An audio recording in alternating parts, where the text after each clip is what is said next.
Scan. We're in a bit of a quiet week at the moment. Obviously, patch 3.0 is here. You guys have had a week to play with KO. So I wanted to put out the rest of the devs talking about the new agent, also talking a little bit about the post-plant meta, and just stuff that's worth knowing, even though you've really got your hands on the new agent at this point. So shout out to Raikou for being involved in this, and yeah, enjoy the video. There's some VCT Europe stuff happening at the moment, so be sure to check my Twitch in the description if you want to see G2 play, and let's get started with the video.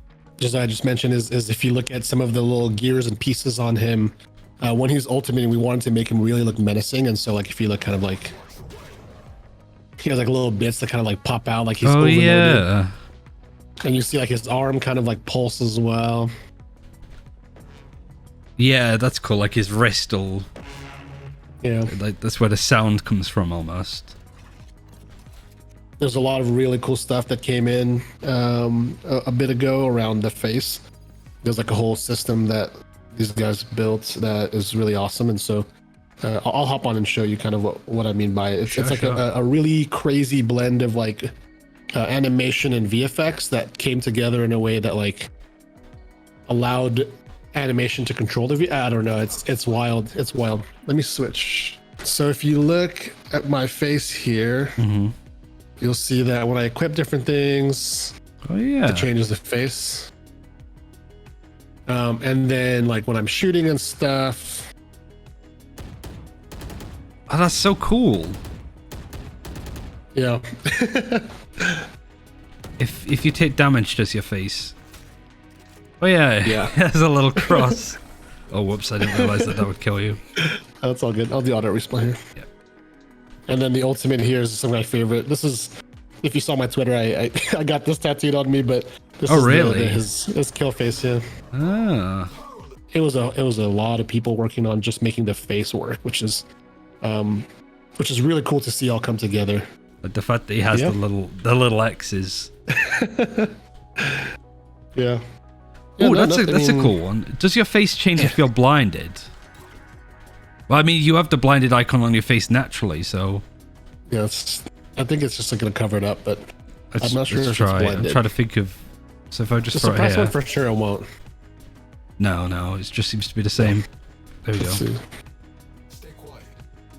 Oh yeah, little voice line. Oh, that's so cool. So yeah, when he's talking, he'll show that he's kind of talking with his face. That's really cool. Oh, the knife. No, This one. Just a normal knife. Oh yeah, that's cool. I didn't know I needed this until now. It's such a oh my god, thing. This is so funny. I didn't know this was even in here, Josiah. This is so cool. Oh, and then ADS and ADS firing. Oh yeah, you got a little... Oh, look at this. Little surprises. Oh man. They're really cool. Like this to me is, because we sort of know how the agent works overall. This is the cool stuff. Man, that's cool. I haven't seen this face yet. I'm like watching your stream like, damn, this is awesome. Yeah. I guess what was the problem you were trying to solve with KO, if there was a problem at all? I'm not sure if there was actually a problem. I think suppression kind of like, as you in one of your videos you kind of talk about it, it kind of ended up being the thing that fit the kit itself. But as far as like what we were trying to solve, or if there was a post-plant meta, KO's been in the game previous, he's been in the game for some time, so it wasn't solving anything on the post-plant meta. That one kind of like organically became something that started to happen as we started changing some agents. I think he's going to be pretty good at post-plant meta. I think like there's certain places it'll just make people kind of shake up where they have to do their lineups from and things like that. I'm not sure if it's going to be like a one-to-one solve to the post-plant meta.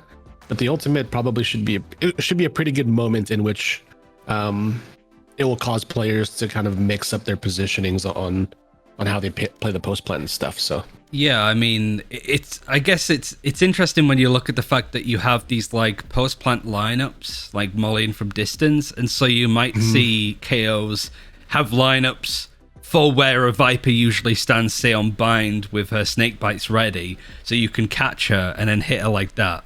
The one that we were noticing, Jay and I were talking about this, Aeroplane, who's like one of the main designers on characters, is the one that we think is going to be really interesting is how people will adapt to the Haven one. That one's interesting because that one has a lineup at long, so you can kind of throw this thing at the wall, goes through walls, covers a good amount of that area.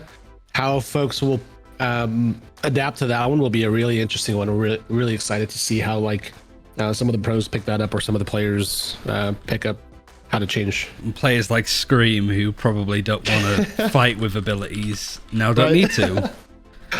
Yeah, it's a funny thing because like suppression, you saw the story where it was just like, we wanted something for players in other FPSs to kind of be able to hop in and have an agent to pick up that's a little more intuitive, and what's better than learning Valorant than having to not worry about abilities. And so we thought it was like a really funny through line, and then it actually ended up playing out pretty well for the game health, and then we just kind of pushed it through to make it what it is. Why an initiator for the character? And I also think that like the suppression is pretty cool, but knowing who you've suppressed, that seems very strong in itself. So was that something that you had the suppression idea, but it wasn't maybe as potent enough, so you added that? What was the story about adding you have suppressed a Sage and you get that information? Because you have Silver, you have Sky, you have a lot of initiators already that are very good at getting information.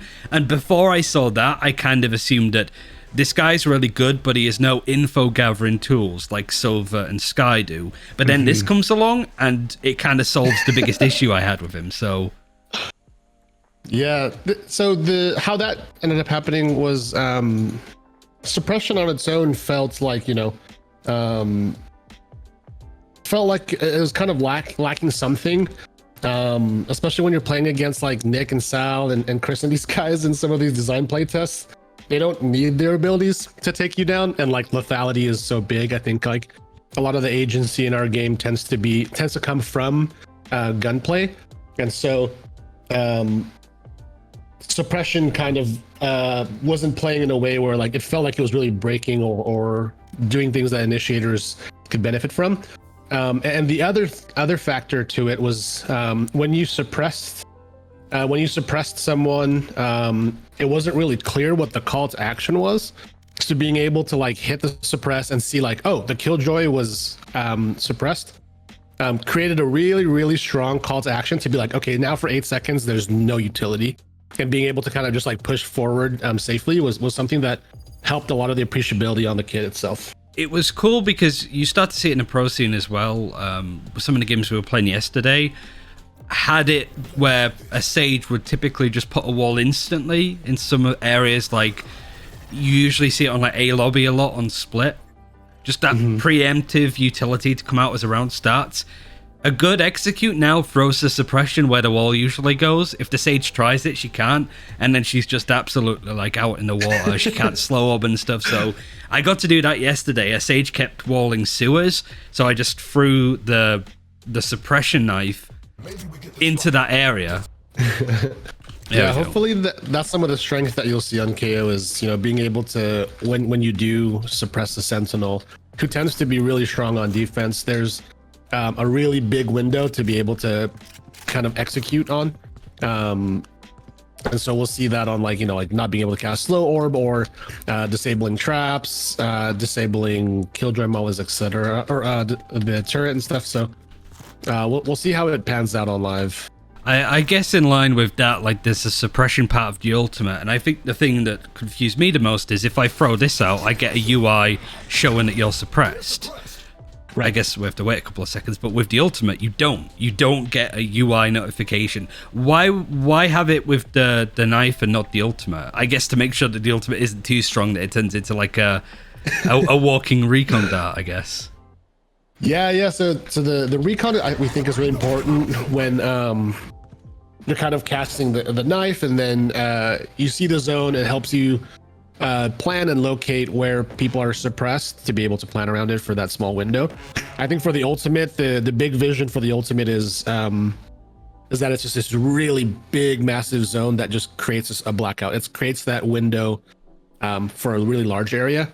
The movie scene I kind of shared early during development that we kind of rallied around was in Ocean's 11 when they get the pinch, and then they kind of like take out all the power for a small amount of time, so that they can do part of the heist. That's kind of where we got some of the inspiration for creating this really big ultimate that basically it's like it should cover any site. We matched it up with a bunch of the sites and pushed it a little bit farther than that. So as soon as you ult, anyone on the site that you are intending to execute on should be suppressed. So yeah, it's a really good bugger off ultimate almost. Like we saw that a little bit with like showstoppers, where some teams, when an execute came in, they just get the showstopper out and not actually fire it because it like delays an execute and like breaks up a split. Right. Again, yesterday, sort of if you imagine this was like Haven Garage, they were going for a C split, and it's just like don't need to go anywhere. You're just basically, you also give up your position when doing this, right? So it's a good posturing ability, because if they want to fight you and sort of push for an area, like say this is double doors, you're not going to have a flash unless it's, you know, yeeted from a considerable distance down there, for example. Right. Like it seems like a really, really cool ultimate, but there's a lot of literal moving parts with it. The one thing I wanted to kind of push for was like almost this Killjoy effect, where you know how Killjoy kind of stands still. There's this really strong element to it where you can place it down, and it has this big zone that it can affect. And kind of doing something similarly with this, it's like you can kind of think of it as like a moving Killjoy ult, where you have this big zone that you can kind of push forward with, and that's where a lot of the combat stim and the down comes in. Is you can stand still, but you kind of miss out on things like combat stim and the down to be able to entry. So having that type of decision making has proven to be pretty helpful, and you know, like it's kind of is that like let's just go moment, which feels pretty good in the same way that like Killjoy would kind of do that, right? It's like instead of like when she's on defense, she puts that, instead of like let's go, it's the reverse. It's like let's get the fuck out of here. Yeah. And so it's kind of like this dynamic that we wanted to create with KO and Killjoy. Do you think that that KO's better on attack or defense? Should be better on attack. Yes. he should be better on attack, especially with how we've tuned a lot of the things on his abilities. And especially on you know, when you suppress sentinels, it creates such a strong window for the execute. That I think on offense would be good, because I think like a lot of the common cases we'll see with a knife is like it just gets thrown at a wall instantly on defense. If it doesn't find anything, then and players are playing around it, then it doesn't really do much. And then on they have like a 40-second window where like now he can't suppress people coming in. Like, you know, if on defense it takes a little bit more practice, but if you were able to suppress a jet before they dash or something, then you know it gives you a lot more on defense. And so it's going to be tricky finding those right timings on defense, as opposed to offense. You have this set plan you want to do, or possibly some lineups that give you this advantage for your whole team for a long time. For sure. Why for Brimstone change it from a 1 pulse aftershock to a 3 pulse aftershock? For Breach? Yeah, I can show it in a sec. I'll just change it over. So for those that don't know, instead of just firing normally, it now fires like this. So what was the thinking behind that in particular? Because that seems not unnecessary, but I'll show you. So if you show it over here, or you're gonna cast, like if you can cast it here. Just on this one. The biggest thing we noticed with Breach was like you're able to dip out of it on the first blast and get back in. And so you saw this a lot on Haven, actually, is when you try to clear that one spot, they just pull back, don't get hit with it, and then they dip back in. Okay. I think what this is doing is basically creating a little bit more of a duration, longer lasting. Yeah. Right. It's you know, it's splitting the damage out, but makes it lethal if it's not respected.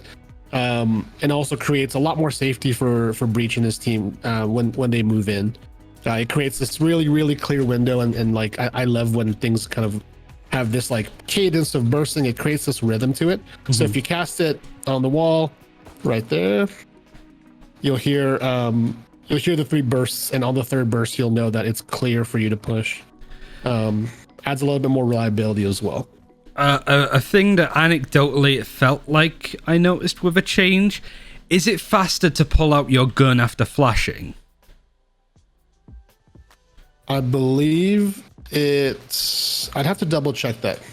That's fine. I think it is, but it's about the same timing. There's different timings to it, where it matches the same timing, but it feels as if you have your gun up faster. Okay. Compared to before, yeah. Right. I mean, and don't quote me on that because I'd have to double check. That's fine. That's fine. What was changed about the? I know that the ultimate was changed because you have. I mean, you can see it on the minimap now.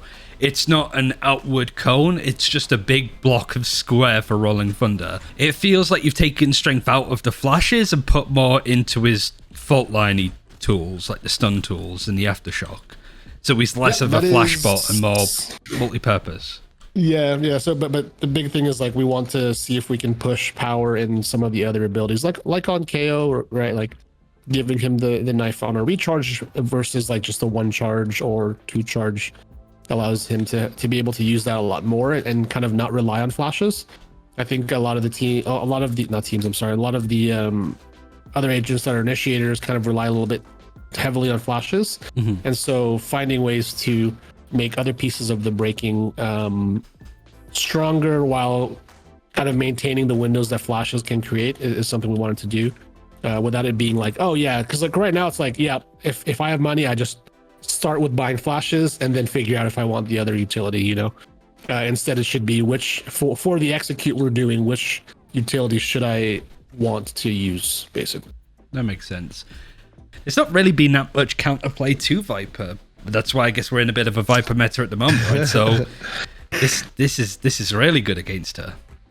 Yeah, that's what's kind of funny is as we started looking at a lot of the posts around post plant meta, it was something we had to really understand is like, should we try to, you know, what should we do to try to kind of make some changes to solve this, or should we wait to see if KO makes a dent? I think I think as a team we're pretty curious to see what KO does for this post plant meta. It's not an exact solve to the post plant meta, but definitely is a big factor in whether the post plant meta can be as viable as it is. Yeah. I mean, that makes sense, really. I think just a lot of players forget how long an agent could be cooking for, because you've said that this is the first agent you've been working on since launch.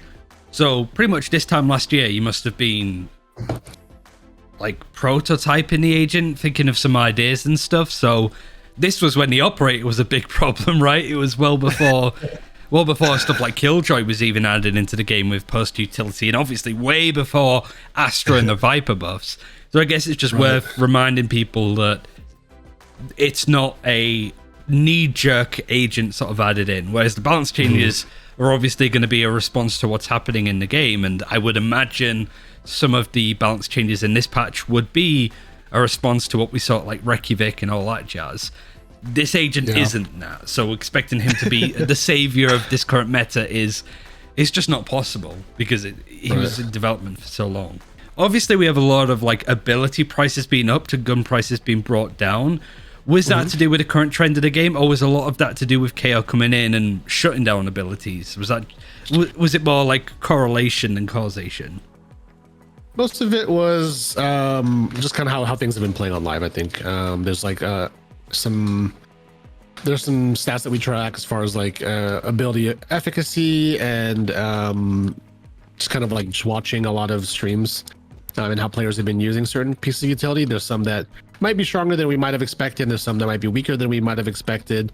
But overall, it's tied to some of the values that, as an agent, what can you offer? I think the explosive nature of Raze is, you know, in the satchel, the movement and the grenades. So we didn't touch those too much or minimally. And the reason why the Boomba was raised mainly because that ability is really good. And it does a really high amount of recon And so recon isn't really part of her kit, and we feel like the damage is more part of like the signaling of what Raze will offer. And so things that the agents should offer, or we feel they should be able to offer more accessibly, will be towards the lower cost, and then the higher cost ones are ones that we feel are important to the kit, but could be a little like really strong at certain prices. Because it feels like thrifty rounds or like half buys could probably be a bit more potent than they maybe should be. Like there used to be Omen with the paranoia that you could half buy with a certain amount and still get a paranoia, which felt a bit strong. Now it's kind of like if you don't have the money, you can only get one smoke every 40 seconds instead of being able to burst on a site. I also guess as well that's a great way to sort of bring a bit more attention and play to Brimstone if you want an agent that can fire up multiple smokes at once. Yeah. And that's it for this time. Thank you very much. Yeah, like I said, there's not really that much going on at the moment. I forgot to put this video out with all of the chaos happening around the new episode and all that. But I hope you enjoyed it, learned a thing or two. And yeah, see you next week. There should be a patch and some other cool stuff coming. So take care. We'll see you then.